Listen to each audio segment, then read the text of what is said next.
Hi everyone, Darren here, Fitness Director of the San Luis Obispo Country Club.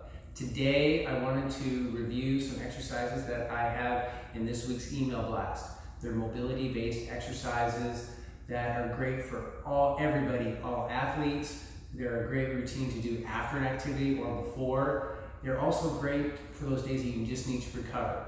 Okay, mobility exercises are meant to be exactly that. A great way to increase that range of motion and still give you some strengthening, and particularly in some joints that we tend to forget about. So let's get started. So the first one we're going to do is called a supine hip circles. The key with this one is you're on your back. Anytime you're doing anything in the supine position, is make sure you're pressing that lower back into the floor. You're going to bring your knees up towards your chest, and you're going to put your right hand on your right knee, left hand on your left knee. And what we're going to do is we're going to start those knees kind of together. We're going to pull those knees towards our chest, and then we're going to pull our knees out away from our midline, and we're going to circle around and back. All these exercises today, we're going to do between 10 and 15 repetitions and 2 to 3 sets. So in this case, we're going to do one set in rotation in this direction, and once we've done we're going to do 2 more here, and then we're going to go the other direction. So now we're going to go away, pull towards. So we're going to go clockwise and then counterclockwise with our knees. And yes, as you're coming away, you're pulling out, pulling up, and you're trying to, again, increase that range of motion in that hip and increase that circle size of those knees, okay? In the meantime, I'm also, again, keeping that lower back pressed against the mat. 2 more. Okay, so that would be one set. So we did one where the knees came up, away from midline at the top, and then the second one we went down, away at the midline at the bottom. In a perfect world, we do a second, if not third set of each one of those directions, okay? Now the next one we're going to do is our hip bridges. Now hip bridges, a lot of people like to put their hands flat on the floor. This gives you a little too much stability, and plus it kind of rounds the shoulders. I want to open up that upper body still, so we're going to do it with the palms facing up to the ceiling, okay? I want to walk those heels as close to your tailbone as you can, and you want to have your heels about hip width apart, okay? And then what we're going to do is we're going to lift the hips up to the ceiling and back down. Up to the ceiling, back down. And you're trying to come as high, and you want to feel that stretch at the top, lengthening up these hip flexors, and you're trying to press your heels into the ground, almost to the point where you can lift your toes up off the ground, and you're going to feel these glutes engage. All right, so we're just lifting, back down, lift, back down, lift. If you want to make it a little tougher and work on a few more stabilizers, arms can be across the chest. 3, 2, and 1. So once we've done our 15, you're going to rest for about 20 seconds, and then we're going to do it again, all right? All right, the next one is called the Spider-Man stretch. This one here, we're going to get into that high plank position, okay? So that is that push-up with the extended arm. Hands are going to be shoulder width apart, and I want to see a straight line from your heel all the way to your shoulder. So that I don't want to see the hips up in the air, and I also don't want to see those hips down. So we're looking at a nice flat, straight line from your heel to your shoulder.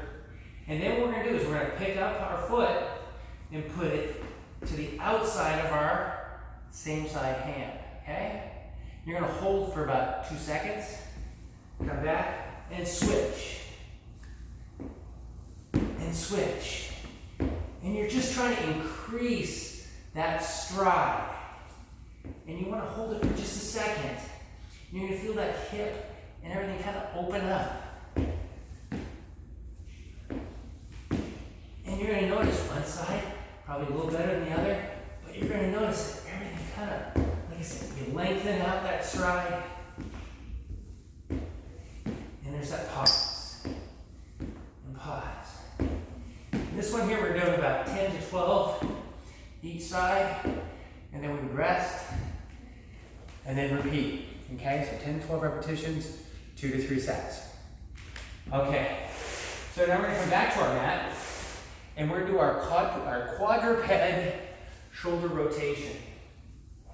Now this one, any quadruped position, you're going to have your hands right below your shoulders, knees right below your hips.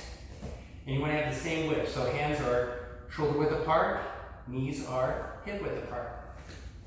We're going to take the hand, we're going to take a hand, put it behind the head, and we're going to rotate this elbow that's up in the air down to that opposite wrist. And now rotate up. Rotate up. One thing we want to do during this whole exercise is maintain the spine angle. So I don't want to arch up, arch down. I want to keep a nice straight spine and just work on that rotation in that shoulder. Open up that chest a little bit. And rotate. This is great for golfers trying to increase that X factor. Great for tennis players working on the deceleration and acceleration of rotation. Then we're going to switch sides. So again, 10 to 12, switch, do the other side.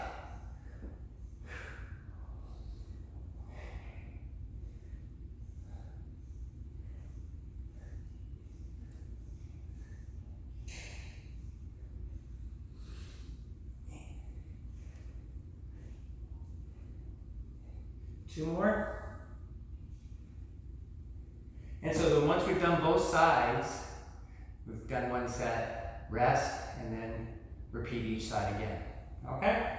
Now the bonus, like these are the 4 exercises that I have in the email blast that I've kind of outlined. Well, the bonus one is our offset rocking. And what we're going to do is we're going to take one hand and go just slightly above the opposite hand. And we're going to do the same thing with our knees. We're going to offset them. So in this case, I've got this hand forward, this knee's going to be forward, okay? And what we're going to do now is we're going to rock back like we're going to sit onto this heel.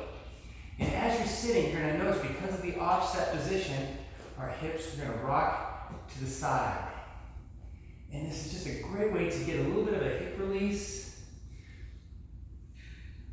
And it's, again, just trying to open up that connection between your hip and your lower back.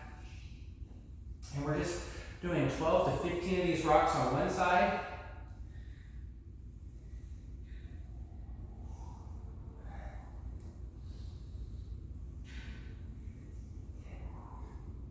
And then we're going to switch.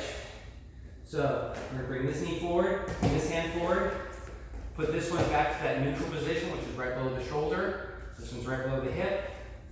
And now we're going to try to sit onto that other side. And again, notice if one side feels a little tighter than the other. And just notice how you naturally go outside of that heel as you try to sit back. It's a very passive movement, but you get great results just because you're opening up that hip. And we all need to make sure that we are maintaining that hip mobility, and especially in connection with our lower back. Because if our hips are tight, our lower back tends to be tight. Let's go 2 more. And like I said, in the perfect world, we would then just switch our hands back and repeat. All right, so those are our mobility exercises. Again, use these as recovery.